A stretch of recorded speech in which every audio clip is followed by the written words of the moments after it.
بسم اللہ الرحمن الرحیم۔ الصلاۃ والسلام علیک یا سیدی یا رسول اللہ وعلی آلک و صحابک یا رحمۃ للعالمین۔ حضرت بشر حافی رحمۃ اللہ علیہ توبہ سے قبل بہت بڑے شرابی تھے۔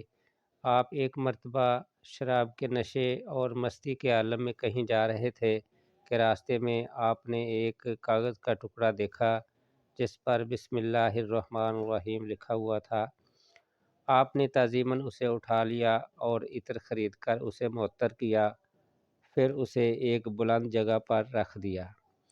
اسی رات ایک بزرگ نے خواب میں سنا کہ کوئی کہہ رہا ہے کہ جاؤ بشر سے کہہ دو کہ تم نے میرے نام کو معطر کیا، اس کی تعظیم کی اور اسے بلند جگہ رکھا، ہم بھی تم کو پاک کریں گے اور دنیا و آخرت میں تمہیں بزرگی عطا فرمائیں گے۔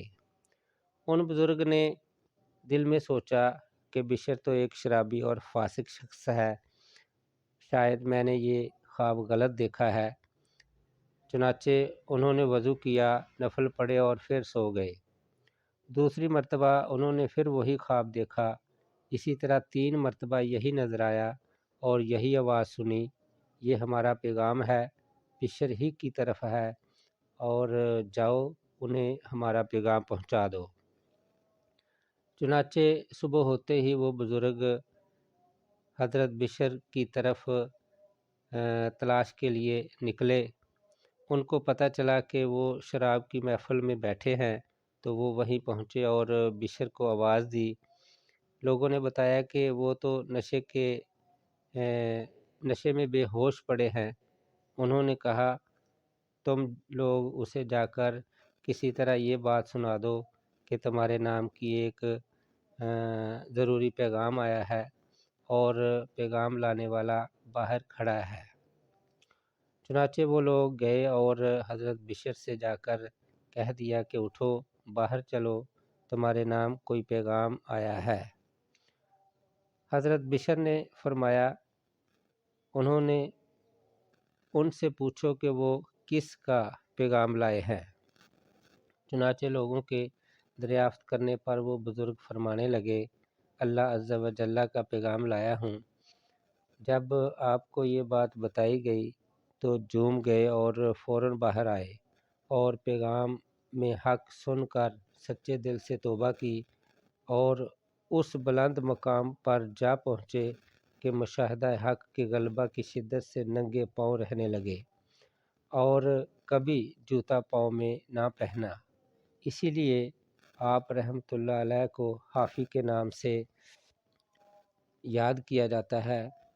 حافی ننگے پاؤں رہنے والے کو کہتے ہیں۔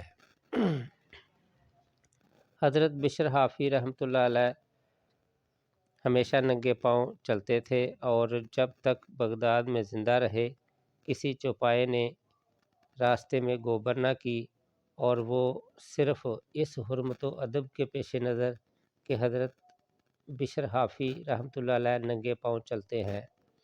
ایک دن ایک چوپائے نے راستے میں گوبر کر دیا تو اس کا مالک یہ بات دیکھ کر گھبرا گیا کہ ہو نہ ہو آج یقیناً حضرت بشر حافی رحمۃ اللہ علیہ کا انتقال ہو گیا ہے، ورنہ یہ جانور کبھی راستے میں گوبر نہ کرتا۔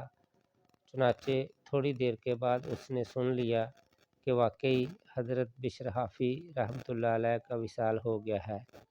تو پیارے ناظرین، یہ ہے بسم اللہ الرحمن الرحیم کی برکت، اور بسم اللہ الرحمن الرحیم کی برکت کی وجہ سے، تعظیم کی وجہ سے اللہ تعالیٰ نے حضرت بشر حافی جو کہ ایک شرابی تھے، اللہ تعالیٰ نے ان کی بخشش فرما دی، بلکہ ان کو بلند رتبہ بھی دیا۔